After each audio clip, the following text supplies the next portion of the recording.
Então, muito bom dia a todas e a todos e bem-vindos a esta aula do Carlos Mendes de Sousa sobre Eros e Thanatos em Eugênio de Andrade. É a primeira das duas aulas para adultos que nós temos hoje. A outra vai ser sobre a caverna de Platão pelo João Constâncio. Estão a decorrer em paralelo outras atividades, nomeadamente aulas para crianças, essas não ficam gravadas e não podem ser revisitadas, revistas a partir da 1 da tarde. O André Teodósio e eu temos ou pensámos uma programação que acontece em direto até à 1 da tarde e depois tem até ao final do dia domingo para ver todas as coisas a que não puderam assistir por várias razões. Dito isto, gostávamos, o André e eu, de agradecer muito vivamente, profundamente, sentidamente, tudomente ao Carlos Mendes de Sousa, que é da nossa casa. Foi maravilhoso tê-lo a falar sobre as casas de Clarice, os mistérios de Clarice na segunda edição. E agora a falar de Eugênio de Andrade, além de ser um clariciano, um dos grandes claricianos, como toda a gente sabe, o Carlos, que é professor na Universidade do Minho, é também um grande especialista em poesia portuguesa, sobretudo, e, e Eugênio de Andrade é um dos seus poetas. Eu gostava só de dizer que quando eu vivia no Porto, eu adorava passar no Passeio Alegres, em frente à casa do Eugênio de Andrade. E não consigo, claro, introduzir esta sessão sem fazer essa evocação e dizer que para mim o Jardim do Passeio Alegre é um dos sítios mais bonitos do Porto e com certeza tem que ver com essa presença do Eugênio ali, naquele lugar, naquele jardim. Muito obrigado. Bom dia. Bom dia. Bom dia a todos. Bom dia à Anabela e ao André, a quem agradeço muito o convite. Foi muito bom ter estado há 2 anos no Jardim de Inverno do Teatro de São Luís, como a Anabela acabou de dizer, e é muito bom regressar, apesar da contingência, enfim, desta distância, mas dou-vos sinceramente os parabéns pela iniciativa, pela resistência, enfim, neste novo formato. Portanto, fico muito contente. Dá-se também uma coincidência curiosa, de há bastante tempo, justamente num mês de março, eu ter estado também no Jardim de Inverno do teatro a falar sobre Eugênio de Andrade, na apresentação de um número da revista Relâmpago, que eu tinha na altura coordenado e que foi dedicada ao Eugênio de Andrade. Portanto, isto foi em 2005, foi alguns meses antes dele morrer. Portanto, e agrada-me esta coincidência. A minha aproximação à poesia de Eugênio de Andrade dá-se fora e dentro do contexto académico. Nesse sentido, também gostaria que a minha intervenção seguisse um registro misturado, um pouco fora da caixa, enfim, como a Anabela e o André diziam em relação a algumas das aulas, e nesse sentido gostava de cruzar o meu testemunho, o meu depoimento sobre o poeta, com a leitura da sua poesia, que em relação ao Eugênio aconteceu na universidade, no âmbito académico, em tempos, enfim, já remotos. Bom, eu acolhi com muito entusiasmo o vosso repto relativamente ao tema que me apresentaram, no sentido de ir ao encontro de uma revisitação, que para mim também é uma revisitação da poesia de Eugênio, a partir destas linhas Eros e Thanatos, associando também às palavras de ordem deste encontro, sarar, unir e invadir. Eu creio que vou falar mais de Eros, enfim, é muito desafiante falar das pulsões de morte associadas ao erotismo, mas creio que o tempo se calhar não chegará para tudo, vou introduzir um pouco e depois avanço. Bom, o caso de Eugênio de Andrade é um caso curioso, pois trata-se de um poeta que suscita reações ambíguas. Eu, ao longo do tempo, sobretudo quando me debrucei academicamente sobre sobre a sua obra, em concreto no meu mestrado, eu fiz um mestrado sobre Eugênio de Andrade, e depois também mais tarde sentia por vezes alguma resistência, às vezes até mesmo uma sobranceria, por razões estranhamente diversas e vindas até de campos distintos. Portanto, havia, por um lado, às vezes uma espécie de preconceito, aquilo que para alguns parecia ser um perigo, de se tratar de um poeta que chegava a muita gente. Enfim, de um poeta popular, digamos assim, como se fosse preciso ser hermético. Enfim. Por outro lado, também era estranho que, às vezes, até nos círculos LGBT, muitas vezes ouvia com alguma insistência até a ideia de que Eugênio de Andrade deveria ter usado uma poesia mais afirmativamente marcada, do ponto de vista enunciativo, por exemplo, na definição dos géneros gramaticais nos seus poemas. Bom, essas reservas, no fundo, enfim, estão marcadas por alguns equívocos, eu acho, e nunca diminuíram o meu fascínio nessas leituras que marcou o meu fascínio, que marcou essas minhas leituras de Eugênio de Andrade. Bom, eu também sempre acreditei que os poetas são os melhores críticos de si mesmos e dos outros poetas. Algumas das páginas mais extraordinárias sobre poesia e sobre os poetas são escritas, ou foram escritas, não só pelos poetas críticos, pelos chamados poetas críticos, enfim, lembramos logo de T.S. Eliot, mas também por poetas que ocasionalmente escreveram páginas admiráveis sobre o poético e sobre a poesia.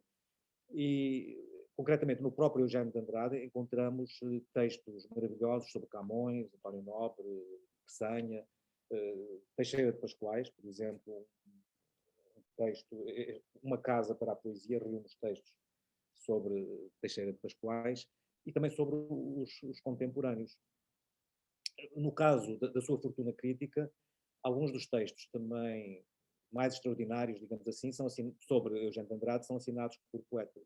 Vitorino Mésio, é o caso de Vitorino Mésio, Jorge de Sena, Luís Miguel Nava, ou mais recentemente, por exemplo, o Eucanã Ferraz.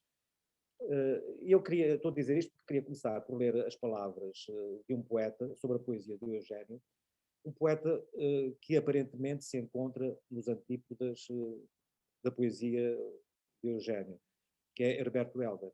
Eu vou ler um pedaço de uma carta.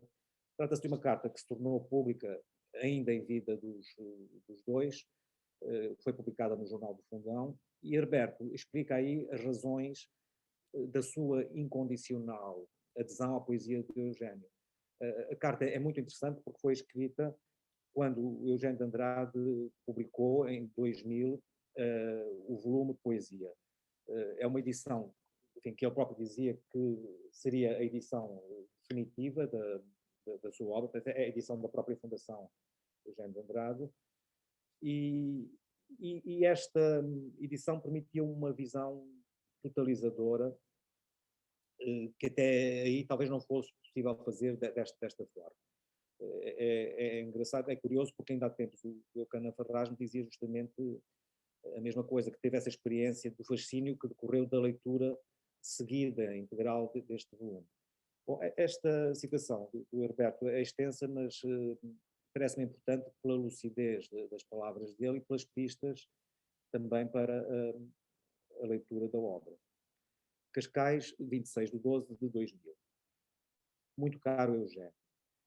Li a sua poesia, li e reli vagarosa e minuciosamente, e a impressão geral é de que não há nenhum poeta português que possa ombrear consigo neste meio século.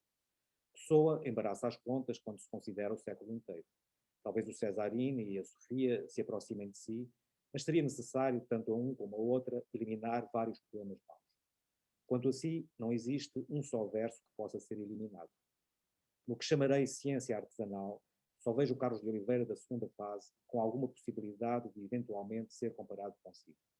Nemésio, que considero um poeta enorme, possui, quanto a essa ciência artesanal, algo que é menos isso do que uma estonteante agilidade filológica e uma perigosa facilidade verbal e versificatória. Nem sequer se aguenta bem com esses dotes. Porque o século só acaba agora, devo citar os únicos dois outros poetas que, para além dos citados, mas nenhum deles atingindo de veras a sua, de você, altura, me interessaram: Luísa Neto Jorge e Fernando Assis Pacheco. Claro que tudo isto é pessoal, mas se sairmos do pessoal, aonde vamos dar? Aquilo que os outros dizem, à opinião estabelecida, ao que se convenciona. E voltemos assim, poema a poema, verso a verso, com os intervalos necessários para tudo se adentrar em mim e ressoar, li-o de seguida. Li-o como deve ser, como poucas vezes tenho lido um poeta, e você saiu maior. Evidentemente, embora, evidentemente, eu já o soubesse grande. Você saiu maior do que era. Algo que alguns chamariam monotonia e que para mim é garantia da existência de um universo pessoal impositivo. É uma impressão global, mas é algo que a leitura minuciosa revela depois ser subtilmente organizado com materiais renovados e de modos sempre diferentes. A música, e vê-se logo que a grande música se meteu nas suas palavras, a música mais limpa percorre toda a sua obra. Mas essa música, às vezes, aparentemente fácil e captável, é sinuosa, complexa, rica e acaba por desembocar, sobretudo a partir de Rento ao Dizer, num admirável, de quando em quando deliciosamente difícil, áspera ou rouca voz, feixe de linhas sincopadas, a melodia que se quebra, a harmonia que se precipita. É quando, muito sabiamente, você recorre ao enjambement. Enfim, depois salto um passo, por isso lhe agradeço a si ter-me proporcionado agora, de uma assentada, a partilha dessa visão. É muito interessante, esta leitura fala mesmo do lado da ciência artesanal. É muito interessante porque é um dos lados do Eugênio de Andrade, tem aqui uma edição, uma capa que ele próprio me ofereceu, e ele, portanto, é uma edição um pouco maior do que aquelas de capa branca pequenas, do Rento ao Dizer, enfim, que a certa altura o Herberto faz referência, com a caligrafia do próprio Eugênio, que era, enfim, bastante desenhada, muito bonita. Bom, numa das muitas visitas que fiz ao Eugênio, um dia fui encontrá-lo com uma biografia do Leonard Bernstein nas mãos. Ele falou-me pormenorizadamente do livro com grande entusiasmo. Enfim, em alguns lugares, mais do que uma vez, ele confessou a predileção pela literatura biográfica e autobiográfica. Lembro-me de, noutra ocasião, me ter pedido que lhe trouxesse de Barcelona, uma altura em que eu ia a Barcelona, que lhe trouxesse as memórias de um nómada de Paul Bowles. Há aqui uma questão que tem a ver com o ir ao fundo e tirar as máscaras, que foi uma busca que ele perseguiu em vários momentos. O Eugênio nunca escreveu teatro, mas tinha uma aguda consciência da teatralidade e era notável a sua atuação performativa quando dizia os seus poemas, em privado ou publicamente. Eu gostaria de lembrar isto no âmbito desta celebração do Dia do Teatro. O rosto, enfim, quando ele às vezes dizia, iluminava-se desarmado, como também se lhe colava uma espécie de carranca. Não é? Às vezes aparecia com alguma rudeza em muitas dessas sessões públicas. Enfim, eu creio que tudo isto pode ser lido à luz de um campo, enfim, de encenação de si mesmo, o gesto largo, a pose, a voz. Contudo, quem conheceu o Eugênio e quem com ele conviveu, sabe que era verdadeiro aquilo a que podemos chamar de pose-made, realmente às vezes aparecia como tal. É um caso de alguém que se sagrou à poesia, de uma forma espantosa, e que desempenhava o seu próprio papel, cultivava, na verdade, o aspecto daquilo que ele era, poeta. Esse viver dentro da poesia era impressionante. Né? Eu cheguei a vê-lo doente, literalmente doente, por causa de uma recensão num jornal. Portanto, eram coisas que me tocavam muito. Ainda a propósito de teatro, lembro-me de ter acompanhado numa viagem antes de uma sessão de leitura de poesia, e ele falou-me nessa viagem do grande entusiasmo que lhe suscitou um programa de televisão sobre a Vanessa Redgrave, que ele tinha visto na véspera, e sobretudo o que mais o impressionou nesse programa foi uma atuação de Vanessa Redgrave frente ao espelho nas falas de António e Cleópatra de Shakespeare. Ele disse-me que depois, nessa noite, foi reler a peça. Na verdade, nunca escreveu teatro, mas houve algumas aproximações. Enfim, por exemplo, ainda muito no início da sua produção, ele traduziu a poesia de Lorca, uma antologia muito interessante, que tem um estudo de André Rabé Rocha, um poema de Miguel Torga, portanto, um projeto comum. depois acrescentou esta edição. Portanto, esta edição foi em 1946, portanto, logo 10 anos após a morte de Lorca. A questão do rosto, da revelação do rosto, é um ponto-chave na obra do Eugénio e, na verdade, ele próprio praticou o registro memorialístico, enfim, o registro testemunhal, em concreto num livro que se chama Rosto Precário, onde reúne entrevistas, mas também alguns textos, enfim, algumas poéticas, digamos assim, Os Afluentes do Silêncio, e um outro livro que é À Sombra da Memória. No primeiro livro, O Rosto Precário fala muito da arte poética e da sua oficina. Nos outros livros encontramos textos muito bonitos sobre poetas, enfim, há bocadinho falei disso, mas também sobre pintores, escultores, arquitetos, músicos, sobre terras também. Em todos esses textos há sempre uma impregnação, digamos assim, da sua vivência autobiográfica, não é? Traços que espelham a sua própria poética autoral. Há pouco a Anabela falou do Passeio Alegre, que foi a última morada do Eugénio.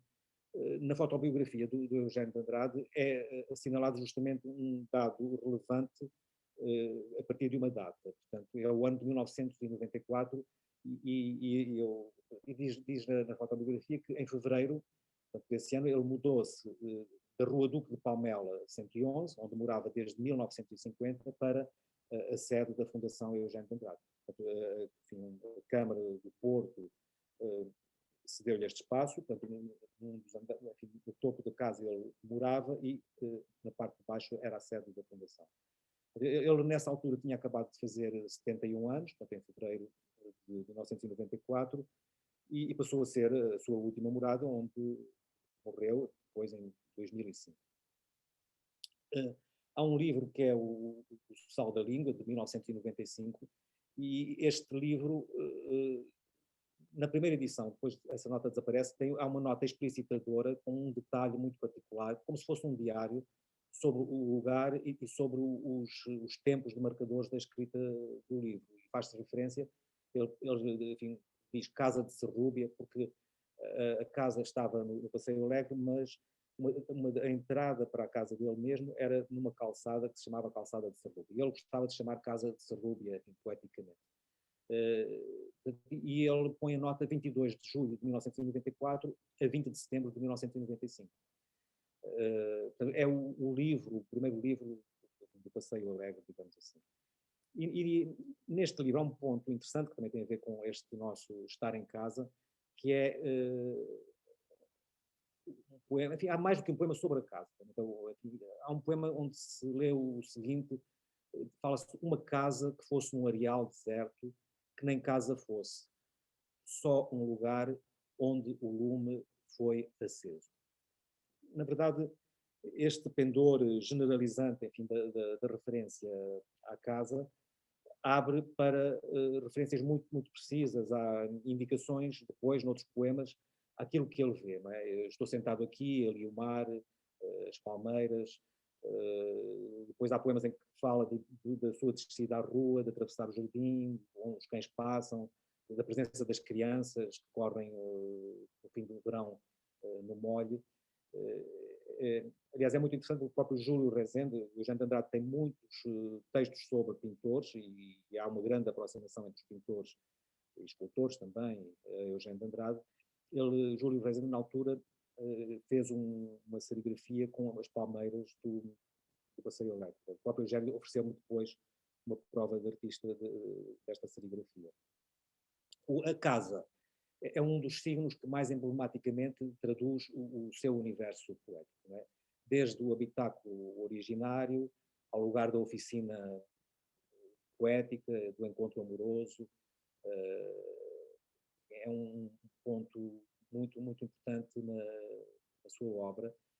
E as várias casas, enfim, as referências topográficas das casas não impedem que elas depois sejam reconduzidas a uma abrangência, no fundo, podemos dizer que é o lugar de uma brancura onde reconhecemos a morada da sua poesia. Não é?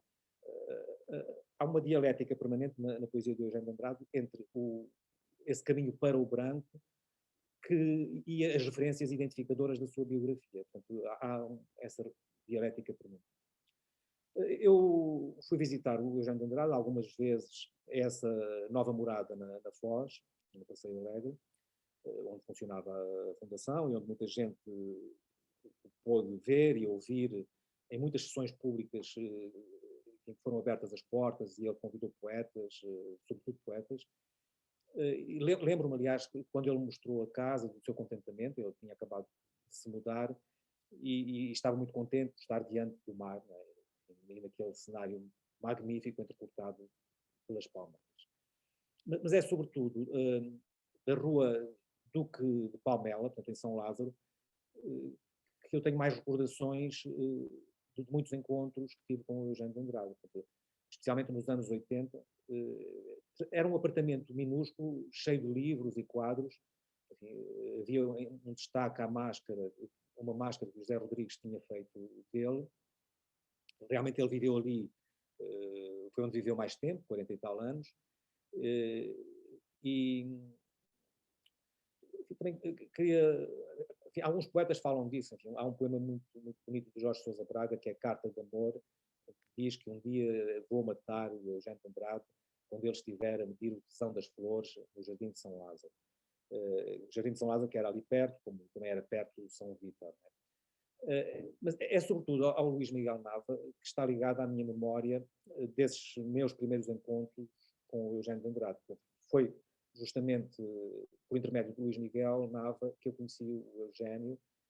O Luís Miguel tinha-lhe falado de mim, eu um dia peguei no telefone e marcámos um encontro para essa mesma semana, para o final da semana.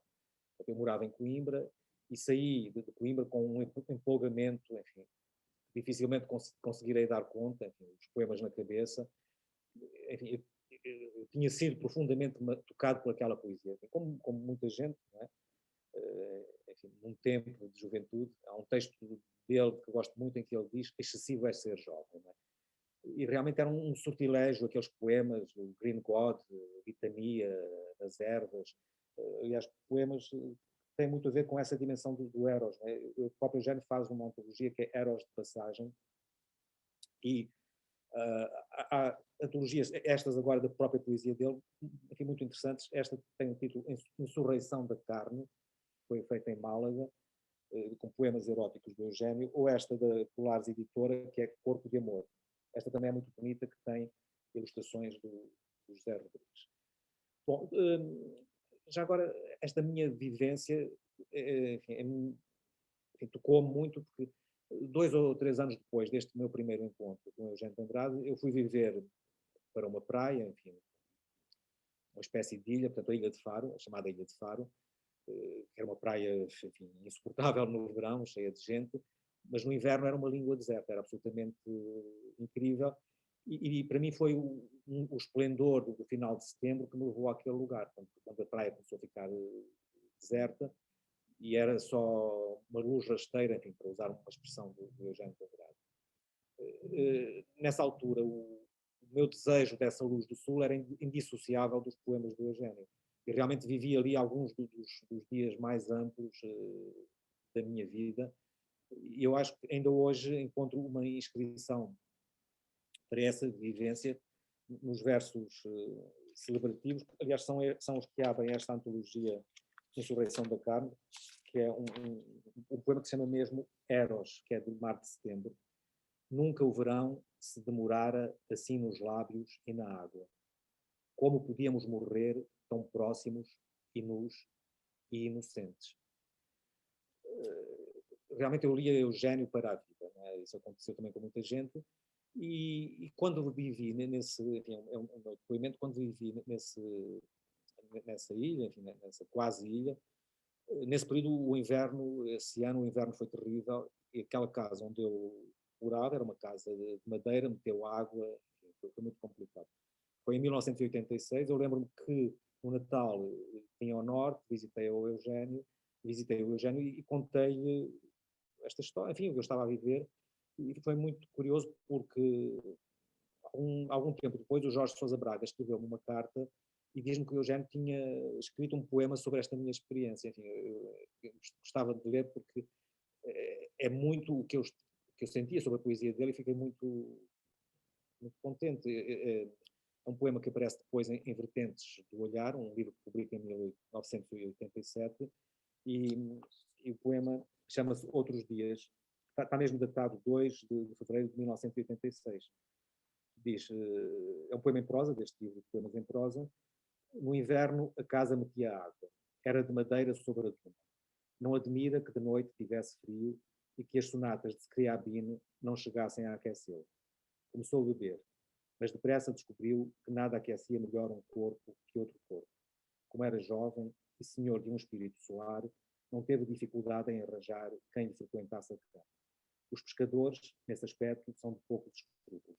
Devem ter herdado das vagas a ondulação. Deitam-se, seja com quem for, mulher ou homem, tanto monta. Se Virgílio tivesse falado dele, teria dito: o frio abandonou-lhe os ossos, para sempre. Bom, aquele apartamento, agora voltando ao apartamento do Eugénio de Andrade, onde ele viveu na Rua do Palmela, era um apartamento minúsculo que espelhava o mundo que ele incorporou na sua poesia. Naquele espírito ordenado da casa, do seu apartamento, estavam contidas as casas em que ele tinha vivido na infância e que miticamente celebrou na obra, especialmente num texto muito bonito, que é um texto que introduz o livro Os Amantes Sem Dinheiro. Portanto, a Casa da Eira e a Casa do Adro, que ele fala. Aliás, há aqui um texto que é Elegia com Pastores ao fundo, e aqui aparece um desenho de uma dessas casas, justamente a casa onde ele viveu com a mãe, a Casa da Eira. Como na poesia, portanto, nesta morada, ali, enfim, as estações estavam sempre presentes, não é? Há um poema onde ele diz que o verão ardia dentro da casa, metaforicamente, mas realmente era muito, muito interessante ver os frutos, as flores, as pequenas coisas da terra, mimosas, frésias, os cardos, consoante as estações, os diospírios, etc. Eu creio que ele depois reeditou este espaço na Casa de Serrúbia, como ele gostava de dizer, no Passeio Alegre, embora de uma forma diferente. Mas o que continuava era essa busca do silêncio e das coisas essenciais. O Eugénio, repetiu incessantemente a importância fundadora da vivência dos primeiros anos em contato com a natureza, um contato muito direto. Ele nasceu numa aldeia da Beira Baixa, da Póvoa de Atalaia, no ano de 1923, onde passou a infância. Oscar Lopes referiu-se a este universo rural como o sustento primário da sua poesia. Ele, enfim, com 8 anos, acompanha a mãe para Castelo Branco. A saída da aldeia e a forte ligação à mãe, que vai manter sempre, prende-se também com um estigma, enfim, nesse tempo, que é o facto de a mãe ter sido aquilo que se chamava uma mãe solteira, não é? Porque era difícil numa aldeia da Beira Profunda.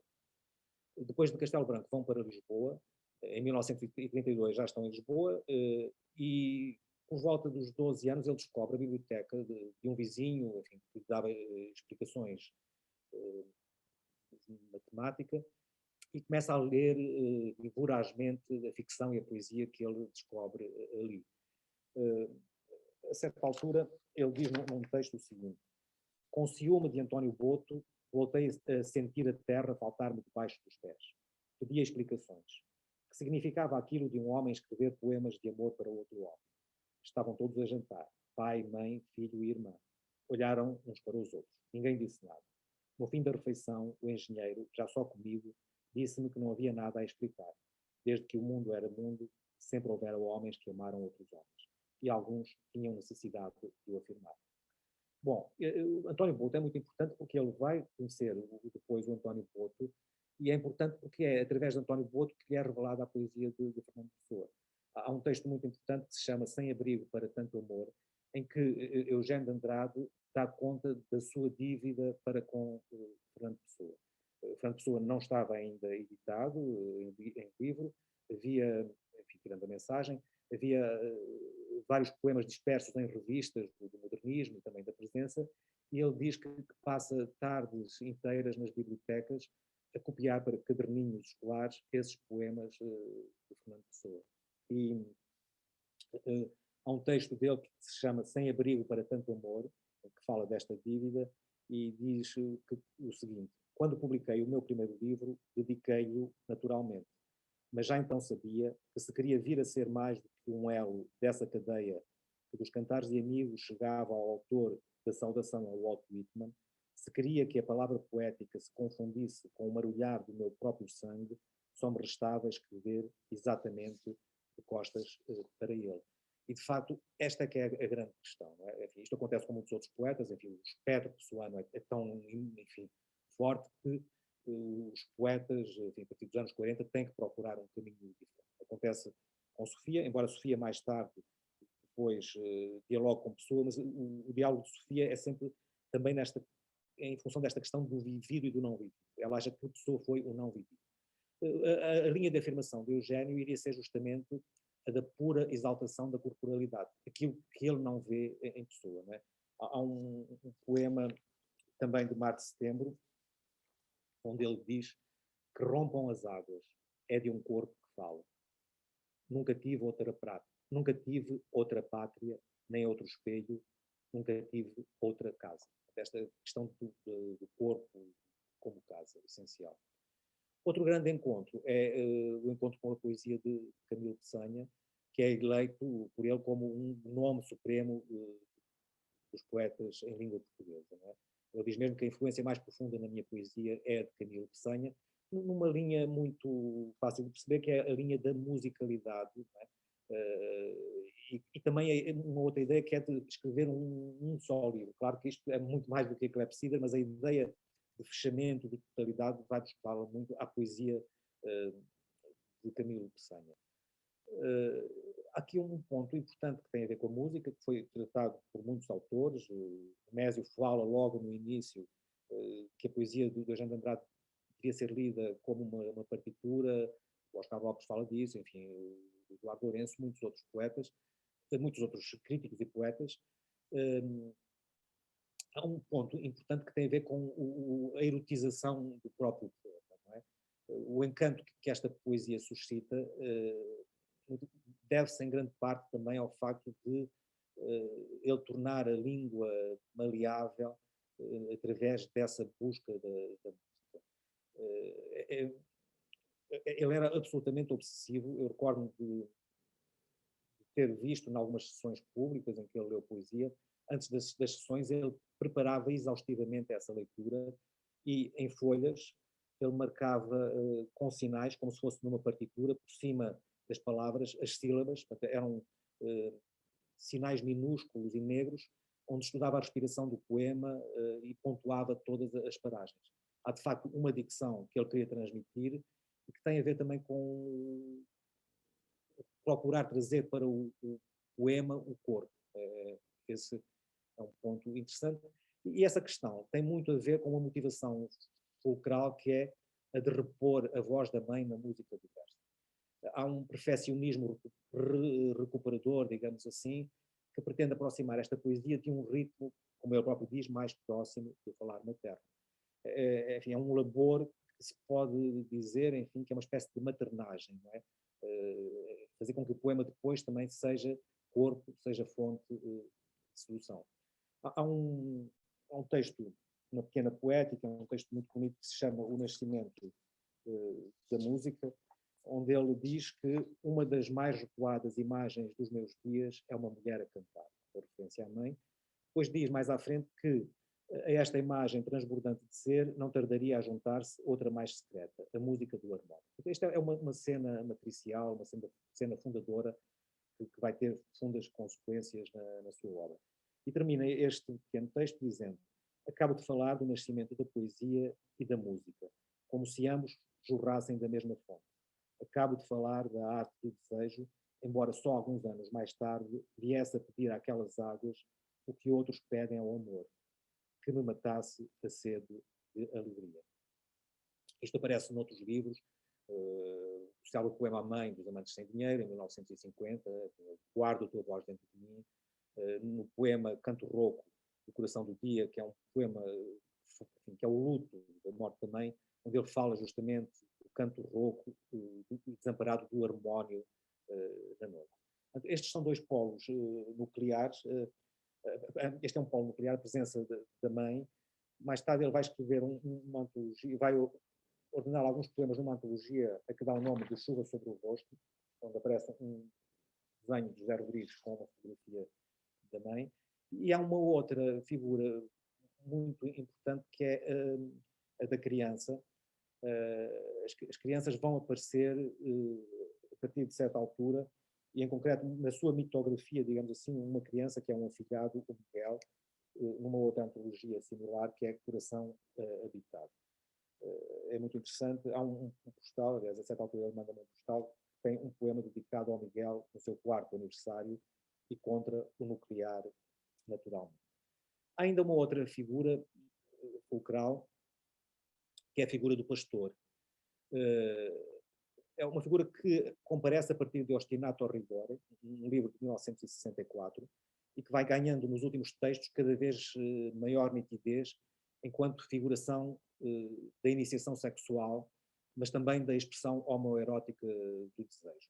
Há um poema de memória de outro rio, onde a certa altura lemos o seguinte: contei o que vira a um pastor que encontrei mais abaixo. Pouco mais velho era do que eu, mas mostrou-me como o prazer não tem forçosamente que ver com a culpa.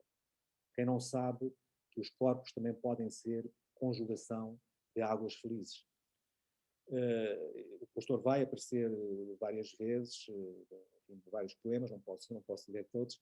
Queria lembrar essa primeira referência em Ostinato Rigore. É um breve poema que se chama Pastoral, e onde lemos o seguinte: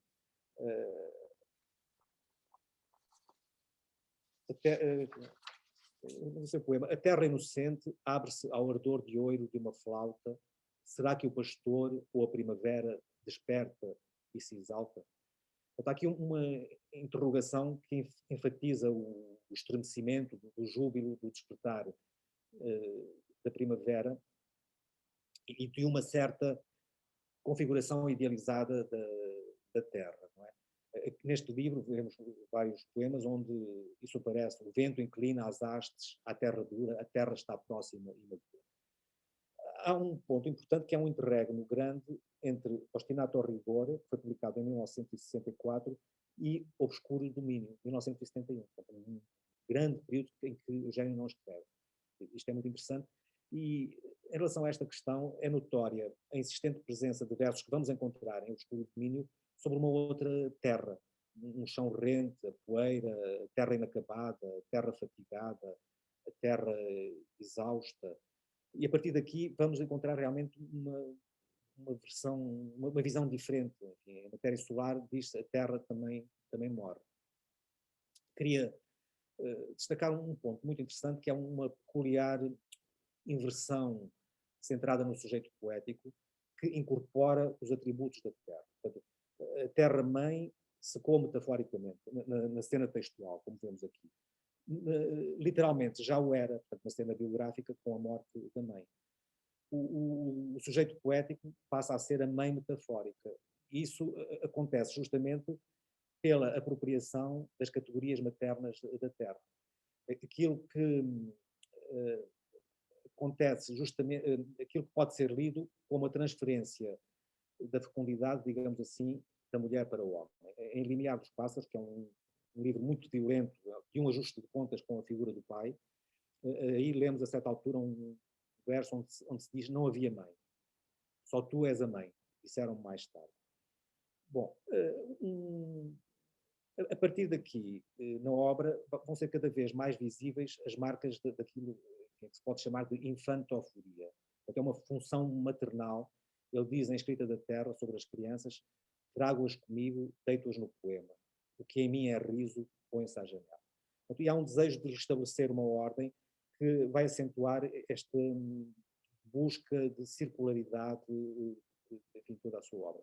E nesse sentido, há figuras, atores fundadores, que é a mãe, e aliás ele diz mesmo num texto, naquela elegia com pastores ao fundo, que fala de um tríptico cujo centro seria ocupado tutelarmente pela mãe, tendo à direita a criança e à esquerda o pastor. Bom, eu vou avançar para não estender muito, faltam 5 minutos, recebi um aviso. A questão da morte, enfim, vai aparecer, enfim, nos últimos livros, enfim, com uma certa despedida, mas eu vou terminar com a referência à luz, dizendo o seguinte: para mim, Eugênio de Andrade é um poeta grego. Portanto, ele é grego porque fez do poema a mais solar das moradas. E antes de começarmos, o André estava a falar da luz. Para Eugênio, a beleza é, enfim, podemos dizer que é um céu muito, muito branco. Há um verso muito bonito onde ele fala do azul limpo do linho, o azul branco, da paisagem da sua infância. Este céu muito branco é reencontrado numa Grécia ideal, intensamente vivida como um lugar de luz. E ele vai obstinadamente procurar no poema essa Arcádia, que é um corpo também, portanto, onde beleza e verdade coincidam com a palavra. Mesmo quando a sombra mais insidiosa se intromete, porque evidentemente que as sombras estão presentes, não é? Eu acho que não há melhor tradução para essa morada do que aquela que ele encontrou num fragmento de Safo que ele traduziu belíssimamente. Maria Helena da Rocha Pereira chama a atenção para as traduções que Eugênio de Andrade faz de Safo, e é uma espécie de divisa, é este fragmento. Amo o esplendor. Para mim, o desejo é um sol magnificente e a beleza coube-me em herança. Bom, o contributo de Eugênio de Andrade projeta-se no desejo ideal de fazer do mundo um lugar cristalino. Ele repete-o incessantemente. Numa entrevista diz: vou morrer a querer que um verso meu contenha a luz do mundo. Então, eu acho que a sua poesia é de uma sensualidade aberta, onde coabita admiravelmente com essa sensualidade um requinte mozartiano. Portanto, a musicalidade, Mozart é o seu compositor. Ele vivia a querer transformar o mais vulgar, e estou a citá-lo, o mais vulgar dos dias numa substância feliz e sem mácula. Portanto, o seu legado ficou rigoroso e transparente, enfim, como ele queria. Muito obrigado.